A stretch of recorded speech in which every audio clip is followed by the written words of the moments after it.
Hey everyone, how's it going? Elliot here, and welcome to the Retro Future. Today we're going to be taking a look at a very obscure item. This is a Nintendo DS development kit. It's the original Nintendo DS development kit. Now, essentially this plugged into a computer, and information was sent from the computer into this box, which is basically the Nintendo DS. And then this little device here is the controller, and that's what it was called. So it has the buttons, and it has the screen. The other screen's missing. That's what we're going to be fixing in this video, as well as giving it a very nice cleanup. I picked this up on eBay for £200, and the seller said that it had been in storage in a garage for a very, very long time. Now that you can clearly see is the case. This thing has a lot of problems with it. I imagine this has just been dangling and has been bashed around. Not only is the cable disgustingly dirty, but so is the actual controller itself. As well as that, there's a big crack here on the front. On the back is slightly more important because, well, first of all, it doesn't have any stickers, but there's also a cut here to allow the cable to go into the actual unit itself. So it's really important that we preserve the back. The front, however, I think is going to be exactly the same, but it's not until we open it up that we're going to be able to tell that. I have bought another Nintendo DS here that we're going to be using as a donor. This was about £30 to get it in this condition, but now that it's actually come down, I don't know if it's the lighting, but it looks a little bit yellow, and the problem with that is when these plastic shells start deteriorating, they break very easily. They're very brittle, so hopefully we'll be able to remove that and not have any problems. But without any further ado, let's get into it.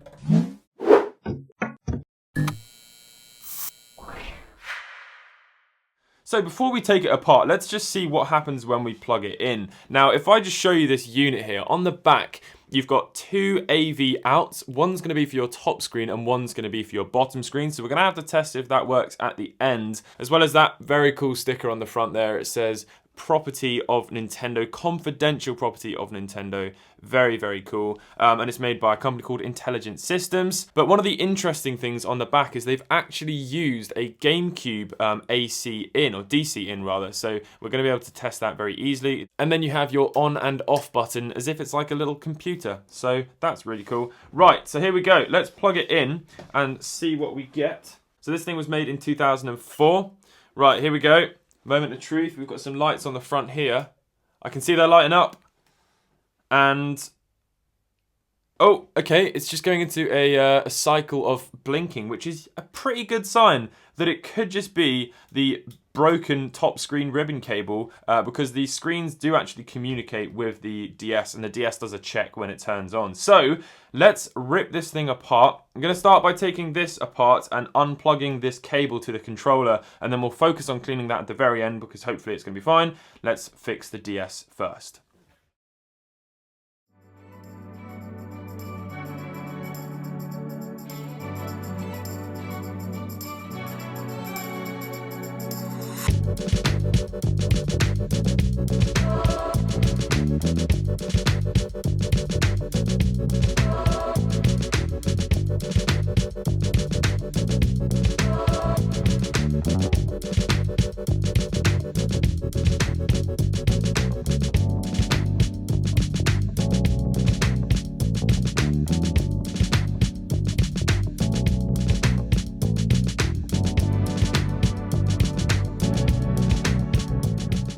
Getting into this DS is a fairly straightforward process. There's several tri-wing screws on the back and a Phillips screw holding down the battery cover. Under that, you can see the excrement of something, which is foul. There's 3 screws holding down the motherboard, one of which was very rounded. I was able to remove it with some flush cutters.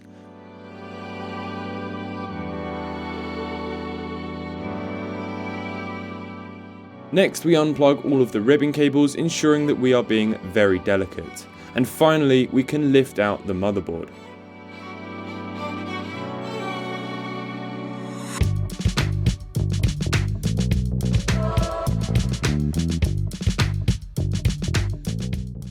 The screen was revolting and had accumulated a lot of gunk since the top screen was missing.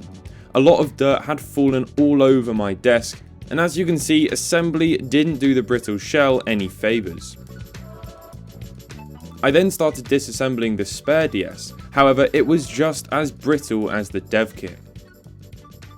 So I have both of the Nintendo DS's apart. I ended up actually having to use my childhood DS that I recently repaired. My thought process is I don't need to take any of the top end apart.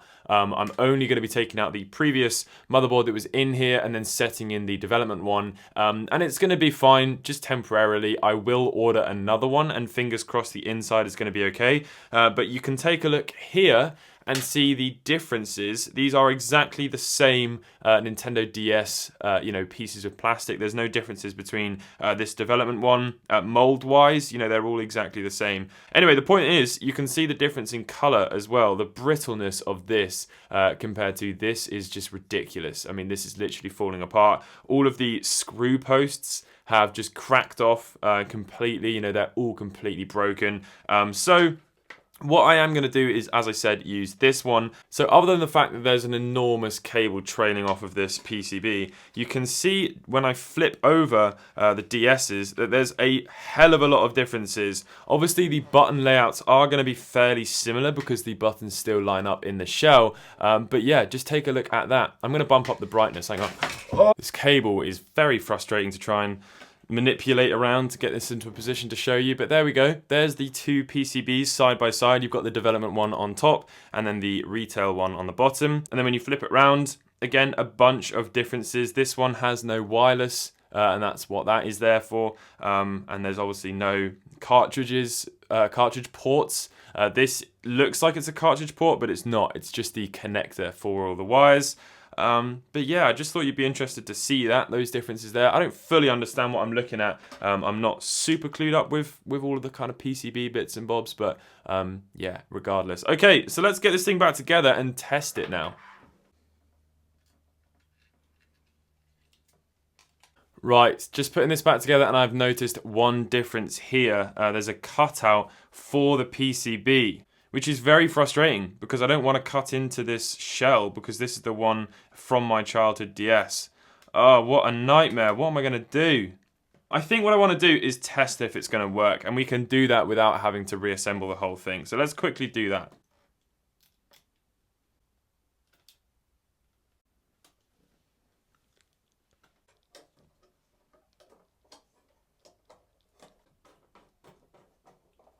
Right, so I'm going to plug this in now. Here we go.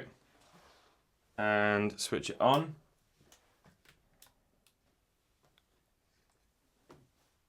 There we go. Okay. So it is actually working perfectly okay, which is a huge relief. I may just use the really brittle one from before and just hope that the screw threads are fine. Yeah, I think that's what I'm going to do.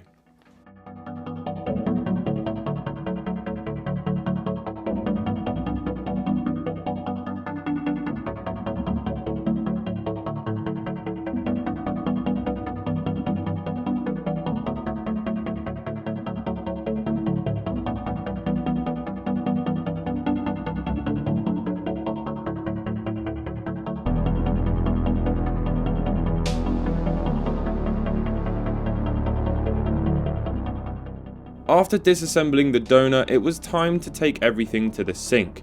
I wanted to use as much of the dev kit as possible, so I just cleaned everything in hot soapy water. Since there aren't any major differences between the DS's besides the motherboard, this seems to me like it's perfectly fine. Plus, without the top screen, the thing didn't work at all.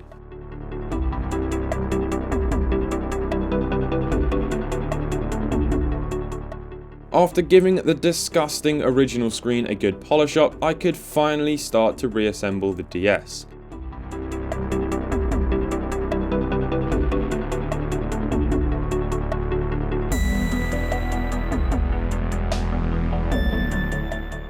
I marked out the notch for the PCB, and you can really see here the similarities in colour of the shells. They are both just as yellow and brittle.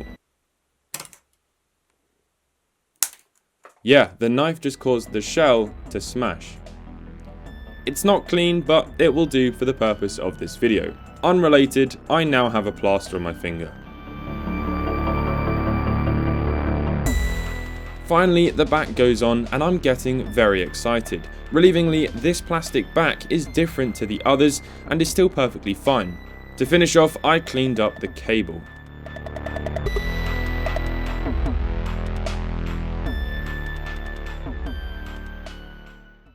Now, to clean everything else.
So I know what you're thinking, what is this thing actually used for? Well, it was used by game developers to be able to test the games that they were developing on the actual hardware. As well as that, combined with the software, developers were able to see where faults were in the game code as they were playing it if the game crashed live. So there was basically a lot of options available to a developer to test their different games.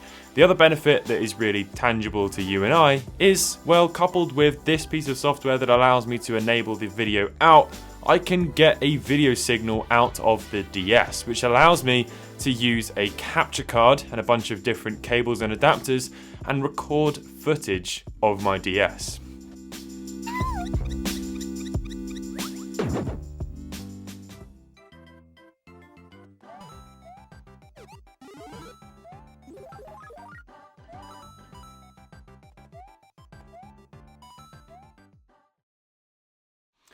Good grief, has this video taken a long time to finish. I am so happy though with the finished result, and it's not really the fully finished result because I do want to get another DS that isn't so yellowed and fix it up. You can also see as well that because the plastic was so brittle, the cut here for the PCB is not as clean as I would like it to be. So I think what I'll do is on my second channel just do the little part again of swapping the bits out. But this is looking stunning. I used a magic eraser. I didn't actually show that because I didn't know if it was going to work or not. I used a magic eraser and removed all of those black stains that were everywhere all over the device. So now it just looks so good. It looks pretty much brand new. There's obviously a few scuffs and stuff to where the actual paint has chipped off, and I'm not gonna be able to do a lot about that, but all of those brown marks are gone and it's just looking beautiful. I removed all of the little black marks on the back as well, and yeah, it's just looking really, really good. The only thing left to do, which I will do off camera, is these little stickers peeled off.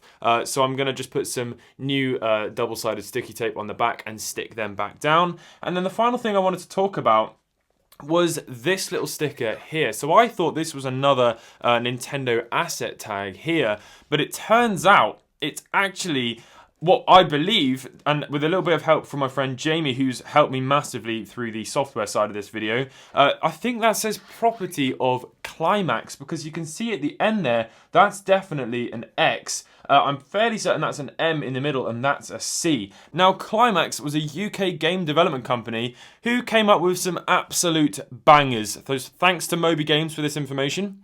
Gormiti, The Lords of Nature, Overlord Minions, Nicktoons Unite, Diner Dash, Sizzle and Serve. So this has created some staple DS games, definitely not shovelware, so I'm very honoured to have it in my collection. I think I might try and refurbish that sticker and print off another one.